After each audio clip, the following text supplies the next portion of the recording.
When I was 6, my dad bought me Ocarina of Time.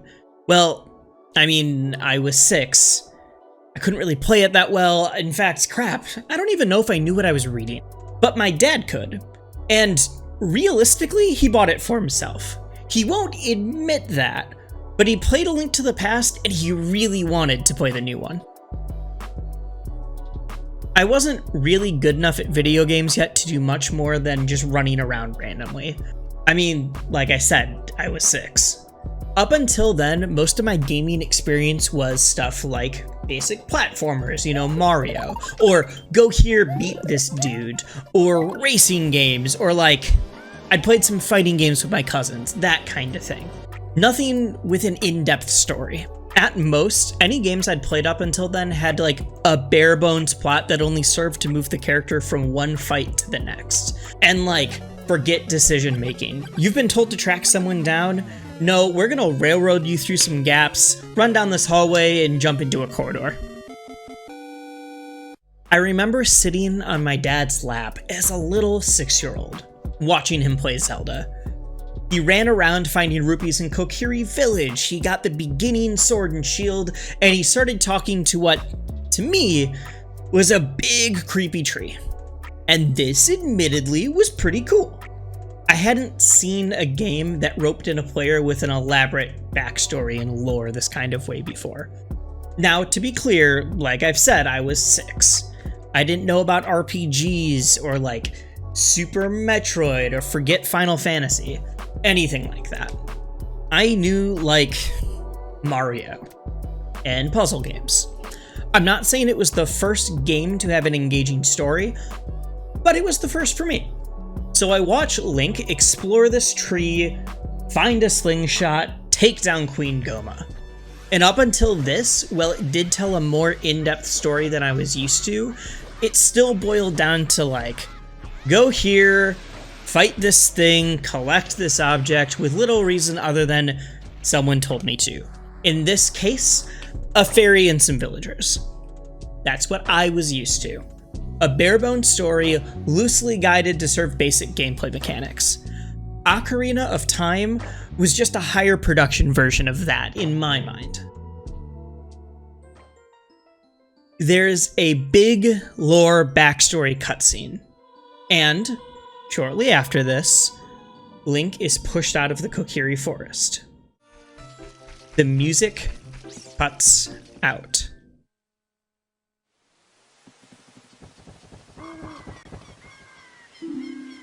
He literally and metaphorically crosses a bridge and is thrust into Hyrule Field.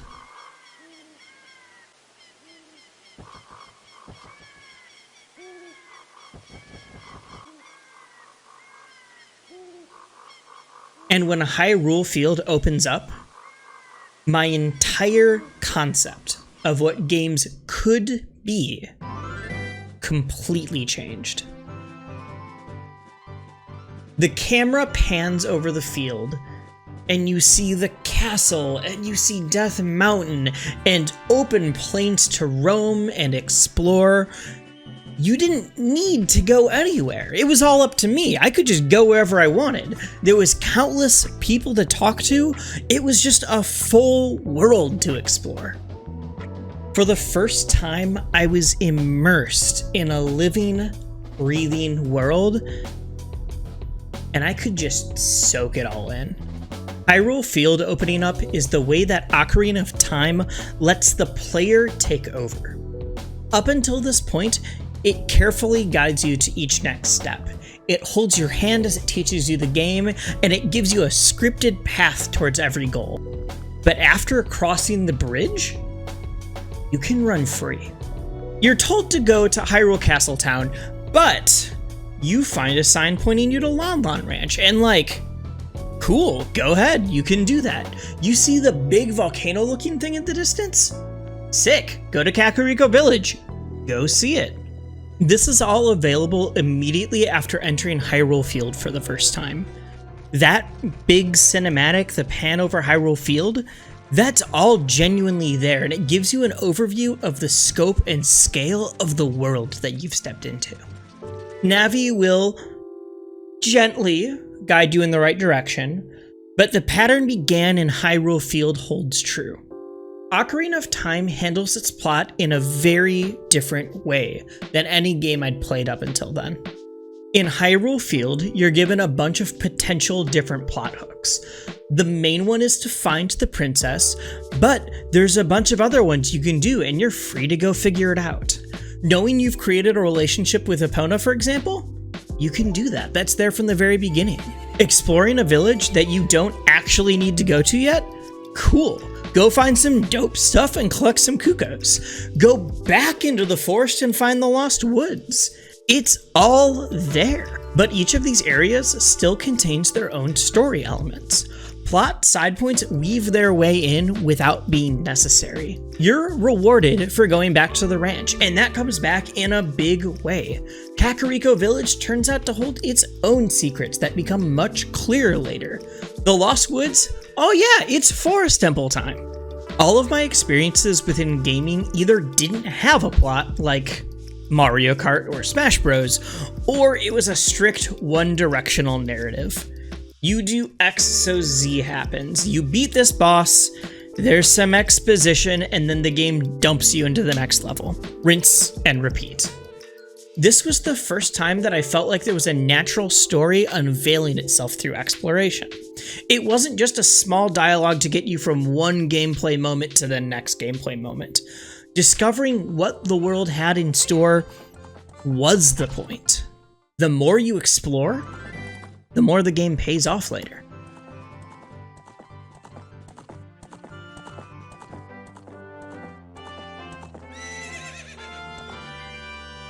Once you discover the freedom of the world in Ocarina of Time, the next thing you notice is how the game treats the player. It gives advice and pushes story notes to the forefront, but it also respects the players enough to allow them to explore. Not only does the game open up around you, but you're expected to look around.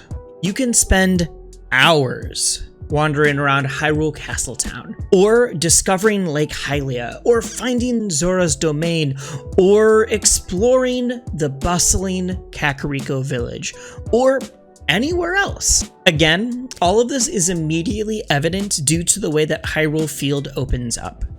The pan over new locales showcases everywhere the player can explore, and to see what's available before confronting the main goal.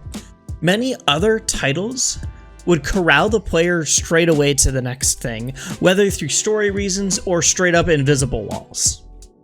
Not only was this one of the first fully 3D gaming worlds, but it already hurdled many of the obstacles that other games would have to contend with in the N64 era. Ocarina of Time respects the players enough to make their own decisions, and this means that folks will explore the world in a way unique to them, creating their own unique experiences. While the map was laid out in a rudimentary hub-and-spoke fashion, it was still effective in letting players discover the world at their own pace, in their own time. Future games like the Dark Souls franchise, for example, would become famous for having deeper and more nuanced connections between locations, but Legend of Zelda was the first time I truly felt free to go wherever I wanted, whenever I wanted, just to see what I could find.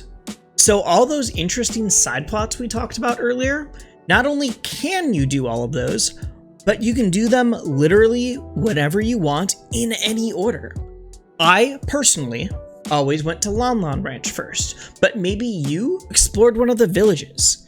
It's truly up to you to find and play at your own pace. I mean, yeah, Navi will bug you sometimes, but it never forces you into the next area.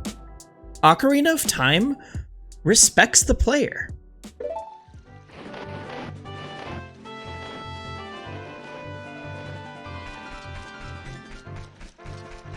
So you step out into Hyrule Field.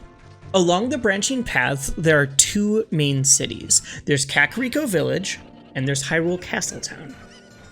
These both have full ecosystems and unique personalities. They're full of townsfolk, shops, nooks and crannies to discover, and once you begin exploring, it becomes clear that this is a living, breathing world. NPCs seem to react to your presence and actions. If you explore the cities, characters showcase their own wants and needs. Kuko Lady needs her Kukos back. Lon Lon Ranch showcases its unique developments with Talon, Ingo, and Malon. Dante is creepy and will remain creepy. Later, going to each of these locales with different masks on opens up even more nuance to each character as they react in new and unique ways. More than any other game I'd played before it, Ocarina of Time felt like a world that acted and changed based on the personalities of its characters. Some characters have side quests for you. Some are just there to be a vibrant personality. Others won't open up until you go back under the right circumstances later. If you talk to someone once, go back again later. There's a good chance they have something new to cue you in on. It's such a far cry from games that I'd experienced up until this point. Characters grew, interacted with the world around them, and had their own desires. It wasn't a set route, and it wasn't NPCs repeating the same thing over and over ad nauseum. If you went back, they would often have something new to tell you. It seemed as though NPCs in any other games I'd played just disappeared once you left the screen. In Ocarina of Time, I could imagine them living their own lives. Things legitimately changed between visits to each character. This was a living, breathing world to me.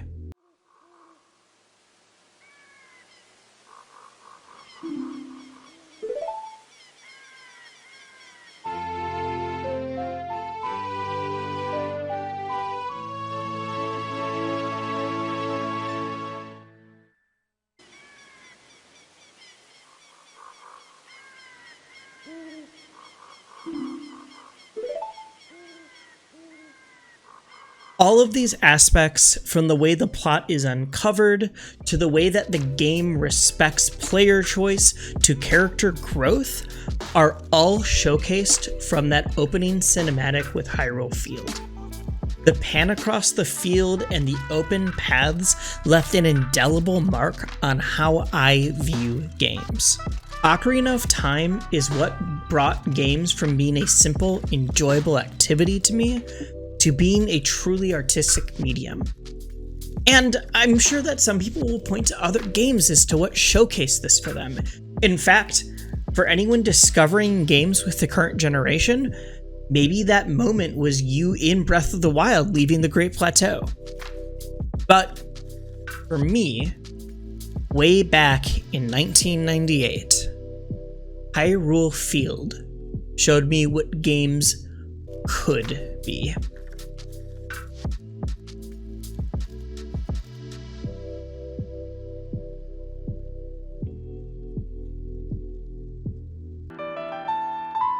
Hey, thanks for watching. I know it's been a while since my last upload, but understandably, life hit me hard recently. I'm back to being able to make stuff though, so everything should be back to normal now. Plus, I have a few more scripts already in the works. I can't really stream until all of this calms down because of ISP reasons, so for now, here and Twitter are the best ways to catch me. Thanks, and I'll see you all later.